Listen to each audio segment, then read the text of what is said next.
185 বছর পূর্তি উদযাপন যেন আনন্দের বদলে রূপ নিল আতঙ্কে।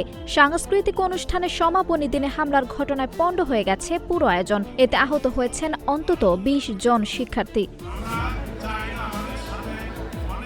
শুক্রবার রাত 9:30টার দিকে ফরিদপুর জেলা স্কুল প্রাঙ্গণে দেশের জনপ্রিয় ব্যান্ড তারকা জেমস নগর বাউলের সঙ্গীত পরিবেশন শুরুর কথা ছিল, কিন্তু অনুষ্ঠান শুরুর আগ মুহূর্তেই ঘটে অনাকাঙ্ক্ষিত ঘটনা। প্রত্যক্ষদর্শীরা জানান, বহিরাগতদের অনুষ্ঠান স্থলে প্রবেশে বাধা দেওয়া হলে হঠাৎ করে ইট পাটকেল নিক্ষেপ শুরু করে একদল বিক্ষুব্ধ ব্যক্তি। এতে স্কুলের শিক্ষার্থীদের মধ্যে আতঙ্ক ছড়িয়ে পড়ে। শিক্ষার্থীরা প্রতিরোধ গড়ে তুললে হামলাকারীরা সরে যায়। তবে ততক্ষণে আহত হন অন্তত 15 থেকে 20 জন ছাত্র।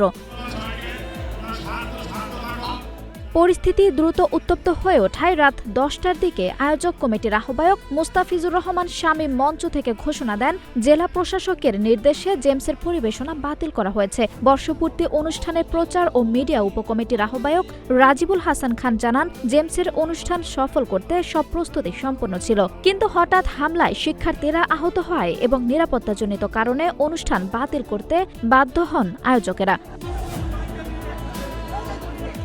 উল্লেখ্য, বৃহস্পতিবার সকাল 10টা থেকে শুরু হয় 2 দিনব্যাপী এই বর্ষপূর্তি আয়োজন। শুক্রবার রাতে র্যাফেল ড্র সাংস্কৃতিক অনুষ্ঠান ও জেমসের পরিবেশনার মধ্য দিয়ে শেষ হওয়ার কথা ছিল এই উৎসব। 1840 সালে যাত্রা শুরু করা ফরিদপুর জেলা স্কুল ব্রিটিশ আমলে প্রতিষ্ঠিত ঐতিহ্যবাহী শিক্ষা প্রতিষ্ঠানগুলোর অন্যতম। আঞ্জুম হক আরবি, নাগরিক প্রতিদিন।